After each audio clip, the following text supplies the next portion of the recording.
This is Blender for Jewelers, and today I'm going to show you how to make an eternity ring with Pavé setting that is ready for 3D printing, casting, and stone setting. I'm going to share some tips and show you how to make a model ready for production. And if you like my videos, please like, comment, and subscribe. And of course, if you have any questions or you want to make a specific model, just let me know in the comments and I will do my best to help you and even make a video. Just share whatever you would like to learn. Hope you enjoy. The first thing that I like to start with is the ring size. So I'm gonna go to my Jewel Crafts add-on, curve, size curve. I'm gonna choose 16.5. This is US 6 or EU 52. And then I'm gonna add a gem. I'm gonna do 1.5 millimeters. And before I'm gonna array it on my size curve, I'm gonna add one cutter. I'm gonna add my diamond cutter, and I'm just gonna change the bottom here. You don't want it to be exactly as my gem, just a little more. And then in edit mode, I'm gonna select all of it and I'm gonna scale it down. I don't want it to be exactly like my gem because in this specific gem size, 1.5, 1.3, even 1 millimeters, when you have a lot of gem to set, they are not all perfectly 1.5. Some of them can be 1.53, some of them can be 1.46. So the stone setter can just adjust each and every one of them perfectly. We need them to be a little smaller and make sure that every gem is set correctly. When it's bigger than 1.5, it's okay, but when it's smaller, it can be really difficult and the stone may fall and not be set accordingly. So I like to make it a little smaller. And I'm gonna do shade auto smooth. And now I'm going to select my round and then the size, and I'm going to do distribute on curve. And let's just fix everything. We're going to start with our tilt. I'm going to do -90. And then I'm going to change the end so it only be half. I want half eternity. So I'm going to do it 125 so it will be exactly in the middle. And I'm going to change the start right here. So it will be on the other side, which is 75. And now for the offset, I'm gonna do 1.35. So the end will be around,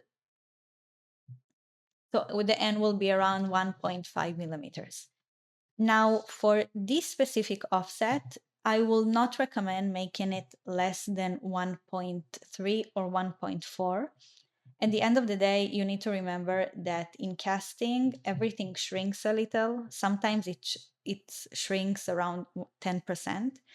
And after cleaning, after the goldsmith is cleaning everything, you're going to lose material.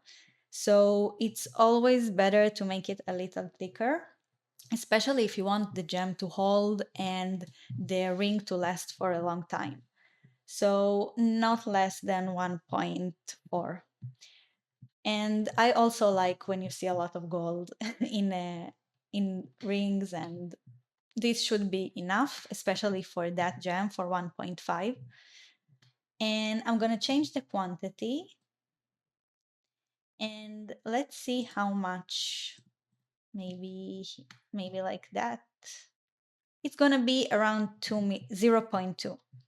Now it's really important to work correctly with this array because you don't want it to be too close. Again, everything shrinks just a little and the gems should not touch each other. So I will not recommend making a space less than 0.17. And just to make sure, I'm gonna press T and I'm gonna go to measure. And I can see right here that I can just click that and I can see that I have 0.2 millimeters, and it also showed this distance. So 0.2, it's great.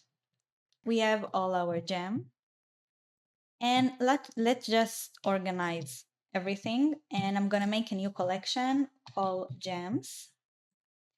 And the cutter, I'm gonna choose all of this cutter, and by pressing M, I'm gonna do cutter. I'm gonna call it diamond because we're gonna do more cutters. So it's really important to be organized, especially when you need to cut a lot. Just make everything in collections. Let's hide my cutter for now. The next step is to make the ring itself. And while we're making the ring, I'm gonna do the channel cutter when I'm making the ring. The reason is that I don't really like boolean in Blender specific. I don't think it works well with every surface. Sometimes it can work okay, but if I can build it fast and better, I prefer to do it. So I'm gonna do the cutter in the ring and not count on Blender to boolean correctly. This is opposed to Rhino. When I make jewelries, I make it in Rhino, and the boolean is perfect there. In Blender, not so much. So I prefer to do it myself. All right, we're gonna start with adding a circle, and the vertices we will change to 60 because we're gonna cut a lot of holes in it, and the more vertices, the better the cutting will be. I'm gonna rotate by 90. And in front view, I'm gonna scale it up to my ring size right here.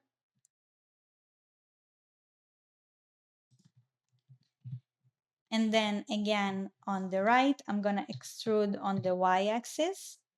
And remember, everything shrinks a little, and cleaning takes a lot. Sometimes if the casting isn't really good, then the goldsmith need to clean even more. So I don't want it to be too close. So around 0.15, 0.2 will be enough. And also remember, to set the stone, we need materials. You want the jewelry will last a long time, especially if it's a ring, because rings are tricky with setting because we always use our hand. So gems can just fly right off. And in front view, I'm gonna extrude and scale up. And again, I don't want it to be too close to my gem, just a little higher. Right here. Now on the right, I'm gonna add a mirror modifier, clipping only on the y-axis. So it will be on the other side. And then I'm gonna extrude on the y-axis. And because I wanna make a channel, I'm gonna make it right about here, the top circle of my gem. I need it to just be inside of it, just a little, right here. So the stone setter will have the material to work with right about here. And now, because we are only doing half eternity, we don't need a full channel. I'm gonna deselect all of the top part with control, and I'm gonna extrude on the y-axis only the bottom part. And it should look like this. And then I'm gonna select all the top part and not choosing this one. And if I'm gonna do extrude and scale it down, see, it doesn't go in the right direction. So I need to change that. I'm gonna go in here. I'm gonna go in here to 3D cursor instead of individual origins, so it will go right in the middle. My 3D cursor is right in the origin of my ring. So I'm going to extrude and scale down, and I can see that this is going in the right direction. And I'm gonna make it right about here, almost half of the bottom part of my gem.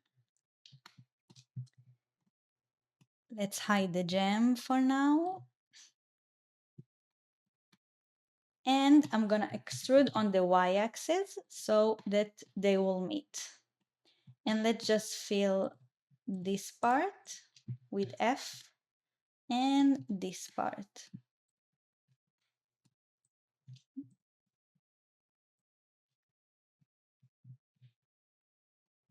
And we have my ring. Let's change that to ring. And you can do shade auto smooth. You don't have to bevel it. It can be just like that. But I like to sand it with a little bevel. So I'm gonna add a subdivision surface and I'm gonna do shade smooth. And I like 3. And by pressing 2, I'm gonna select all of these edges and pressing Shift E, and I'm gonna make it right about here. If you want to be really accurate, you can go to Item and see the crease. I think I'm gonna do 0.7. And let's just select that loop, the inner loop. And by pressing 1 to the vertices, I'm gonna select all of these vertices as well, right here, only the bottom one. And I'm gonna make a crease of 1, so it will be perfectly straight with no bevel, right here. And we have our ring with the channel that is ready for the gem. We need 2 more cutters, so we're gonna hide the ring and select our gem by pressing N, and we are gonna go with micro prong cutter. We have a lot going on, let's fix it. Right now, they are not going in the right direction, so let's just start with the tilt. This is -90. And as you can see, we have 1, 2, and 3. So we can lose the channel by pressing on the V because we already made it inside of our ring. And let's just start with this cutter, the side. I call it a U cutter because it looks like a U. And I'm gonna see if my U is in the right place that my channel is. My channel is right over here and the U is in here. It's not that big of a difference, but I prefer it a little higher in here because I prefer to keep with a little more material. So this is the U, and let's just change the length right here so it will go through the ring itself, so we can cut it. And this is one. Let's move to the between. Right now it's really not in the right place, so let's lift it up right about here. Now the between is it's a mark. It's a mark for the stone setter to know exactly where to cut it. So I would prefer to consult with your stone setter. In the matter of fact, just consult with your stone setter because everyone that set the stone has different method that they like to work with. Some don't need it, so just consult and see. I like a little mark, just so everything will be really, really accurate. And let's see with the ring, we're gonna change the length, of course, right here. And I would like it to be a little smaller. I think it's too wide for me. Right here.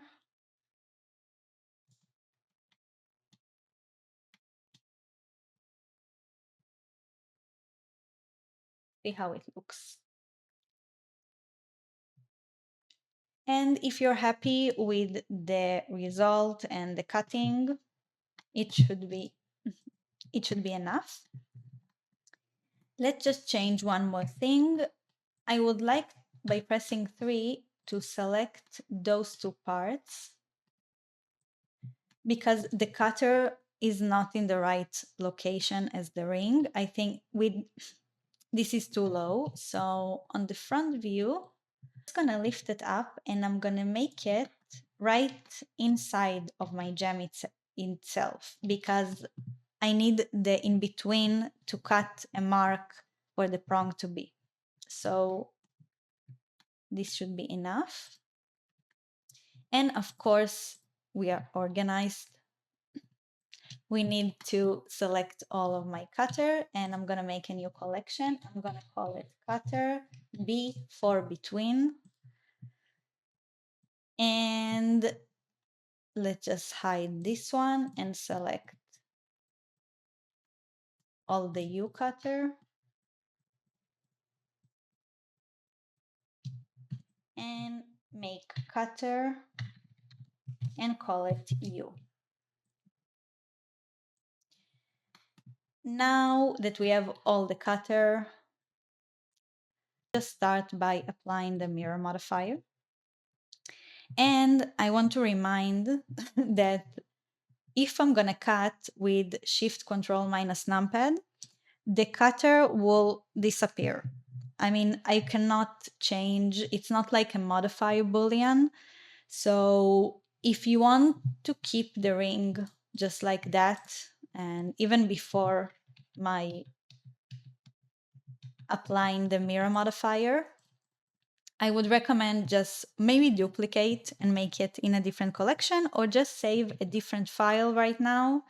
And don't forget, of course, to save because sometimes Boolean crushes Blender. So really important to save. But the cutter will disappear. So I will recommend if you would like to do the exact ring, maybe in a different manner, just save it in another file. I'm gonna cut everything. I just need to make each and every one of them a singular. I just need to make each and every one of them a singular object because if I am selecting one, everything moves, even in this part. So I'm just gonna select all the cutters and I'm gonna go to object and go to relation and make single user, object, and data. And now each and every one of them is an individual. So I can cut better. Let's just start with my diamond cutter. So let's apply the mirror modifier. And we're gonna select first the cutter and then the ring, Shift Control minus numpad. We have one cut. It should look like that. Perfect holes. And now for the U, I'm gonna select all of my U cutter and I'm gonna make it shade auto smooth so it will be smooth. And just and just so you will understand why I am doing it collection by collection. First of all, making a lot of Boolean together can really mess the computer and everything will shut down. So I prefer to do it collection by collection. And also sometimes you want to make small changes and you don't really know what kind of changes. So if you do it part by part, it gives a little more organization and you can understand maybe if some cutter that isn't fitting or some cutter isn't in the right place. So I'm gonna do it cutter by cutter. And then I'm gonna select my ring size, Shift Control minus numpad. And right here,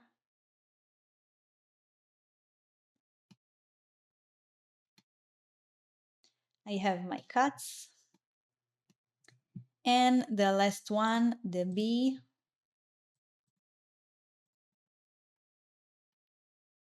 select all my cutter, ring, Shift Control minus numpad. And I have my ring, I'm just gonna check one more thing, which is the prong. After I make all the cutting, I just wanna make sure that I have the right measurements. So I'm just gonna see the prong itself because you need, because the stone setter need material to work with. So I'm gonna measure by using my snap tool from here to here.